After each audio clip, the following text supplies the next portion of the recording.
1 hour later, we are ready to record. Oh my goodness.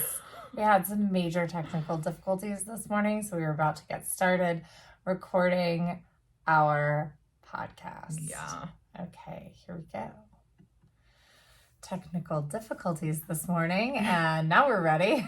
Good morning. Good morning. Oh my gosh. I'm Liz. I'm Naomi. And we're the Ren Galloway girls. And I think we're going to need a sound guy once we make it big. We're going to We're going to need Brian to start setting us up the night before because this is ridiculous. Yeah. We had such technical difficulties this morning. It is 6:38 and we got together like an hour ago. Yeah, we were ready to record and we just couldn't get the mics to input. So anyway, yeah, we are in race week. And we're so excited. Oh my God. And freaking out. We're going to come at you very quickly with 10 taper tips to keep you from going crazy. Yes. So your taper should be about 2 to 3 weeks long, which is exciting. And everybody's like, oh, I have the taper madness. You are going to start to feel fresh and ready to run, which is exciting because that's how you want to feel on race day. But every time you want to go run and hit the trails really hard, you should sleep. Every time you want to run a mile, you should sleep an extra hour. That is tip number one. Sleep. Sleep is so important. And at this point in the game, like it really matters. Just try to focus on recovery, rest, sleep, keeping your body nice and chill. Yeah. Like, even though your mind is going crazy without all the extra running.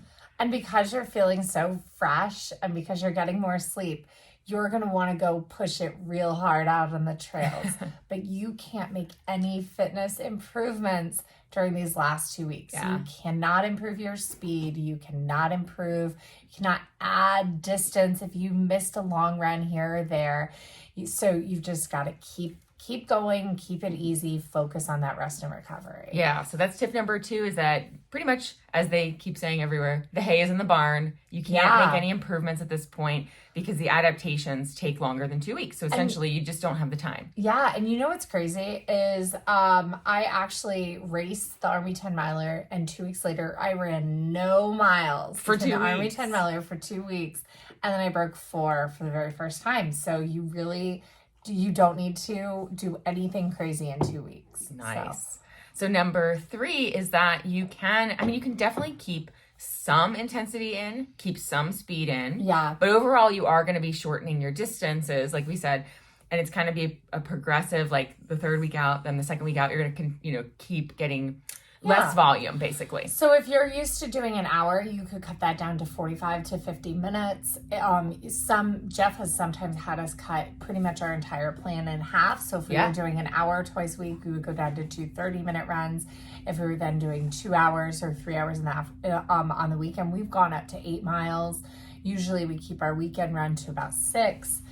So cut down from like down to 70% of week, or like 80% in the first week, then 70%, then 50% for the last week, something like that. So if you were previously at 30 miles a week, you can be at 15 miles a week and be totally confident with that. But you can even just cut in half too, if that's easier. If the whole taper needs to be chopped, that works too. Yeah.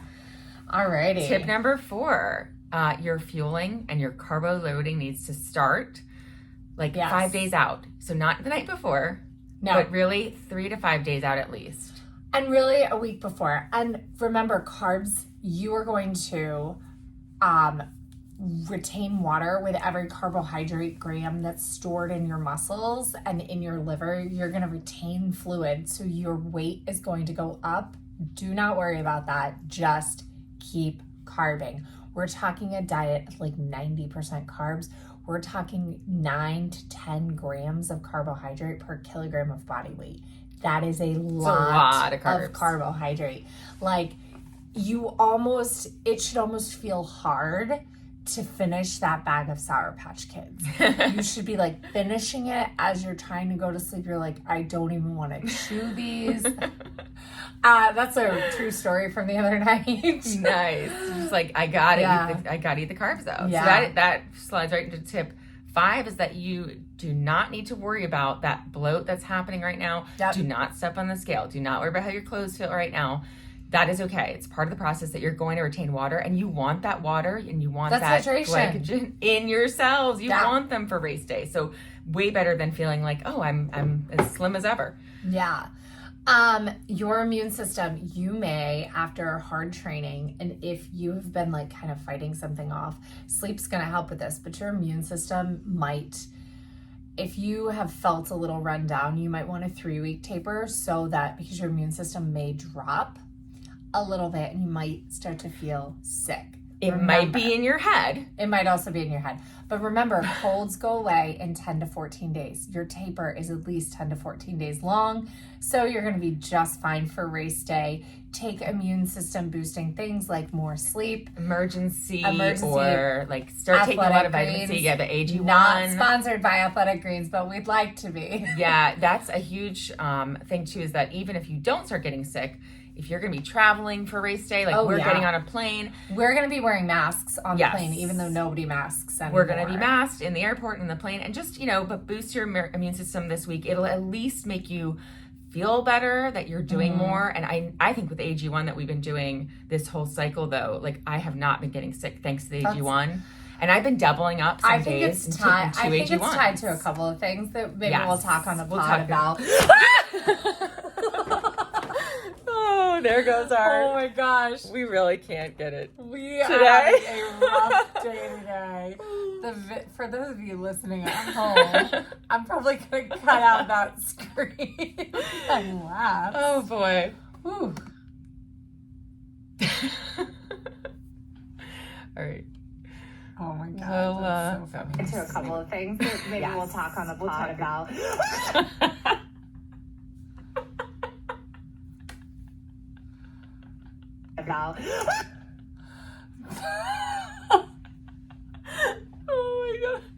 That's so funny. Okay. Whole cycle though, like I have not been getting sick thanks to the AG1. And Thanks to the AG1. All right, now I just need to split this clip. I'm going to delete this one. All right. Okay, for those of you watching on YouTube, you got to see hilariousness. All right, because we don't cut the videos. There'll be a blooper reel. We just keep the videos rolling. Oh my gosh, and now the dog is going crazy. All right, let's get through this really quick. All right. You just said... Oh, the AG1. Feel better that you're doing more. And I think with the AG1 that we've been doing this whole cycle though, like I have not been getting sick thanks to the AG1. All right. I think there's one more thing in play with the AG1, but I think that's for another episode. Yeah. Let's see. Oh, don't worry about the little aches and pains that come up. You might start to feel little small muscle niggles. You might have been kind of treating something all cycle. This is the time to kind of TLC for it, but don't really go after it and cause more of an issue. Take some time relaxing. Take some nice sauna, some hot baths for some heat training, and just relax. All right, you are ready for your race. Yeah. Whether it's a marathon or a half marathon. 90% of whatever those aches and pains are probably psychosomatic at this point. Yeah. Everything creeps up. It's like, oh my God, I won't be able to run. So, all right. Number 8, don't do anything new or too strenuous. Don't go to solid core for the first time. Don't take a 20-mile family bike ride. Nope. Wait. Don't go to never done hot yoga before. Time to try it. No, that's not. How about a new strength routine that really works my adductors? No. Don't go to a trampoline park and it's with your kids. It's really tempting because you all of a sudden have hours back in your weekend. You're like, yeah, let's go do this. And you feel good, and you should feel good during taper. You'll feel antsy. Kind of hold it back. Yeah. Run an easy shakeout run the day before your race. 2 to 3 miles, nice and gentle. Shake it out the day before. I know we talk all the time about not running the day before. So you could push this to 2 days before. Depends on your body. But you want to get those muscles loose. You want to get your excitement out. You want to really be ready. Yeah. And then our last tip, number 10, is don't worry about sleep the night before the race. Nope. So like we said, sleep is super key, but you may not sleep a wink the night before the race. Yeah. Especially if you have a 2 a.m. wake up call or whatever time you have to get up for this early ass race. race. You've been front loading your sleep this entire taper. So Yeah. the one night before a race won't matter at all. Nope. I would say like a little bonus tip is you've got to eat before you line up at the start line. So Yes. get up really early the day before the day of your race. Get up really early, eat, make sure you can go to the bathroom, do all of those things and fuel really well before your race. The same way you have been for your long runs, but maybe even a little more. And yeah, you may want to have kind of a couple of things planned out. You have breakfast at your house or your hotel. Then when you get to, maybe on the bus, if it's a point to point, maybe you eat another thing. And then when you get there and you're waiting in the corrals, you eat something else. You kind of keep eating throughout the morning. So don't forget that. Yeah. That's our tip number 11. All right. So those are our 10 taper tips. And we're going to hopefully be able to record a real episode today. But we hope you like these tips. Don't worry. Everybody feels crazy during taper, but you're feeling crazy because you actually feel good. Yes. And you've been waiting all season to feel good. So enjoy it. Feel good. Watch some more movies. Get some more rest. Oh, and don't worry about what your watch says if you have a Garmin that does race predictors. Last week, I was so excited that my watch was saying that we were going to go under 4 hours. And now it's saying 4:05. But I'm not worried about what the watch is saying. I know that what we're ready for. All right. So don't stress about it. Do follow your plan, right? But don't worry if your watch is going up and down. Okay. Yeah. All right. You got this. All right. We'll see you later. See you soon. Bye. Oops, I got it off. Sorry.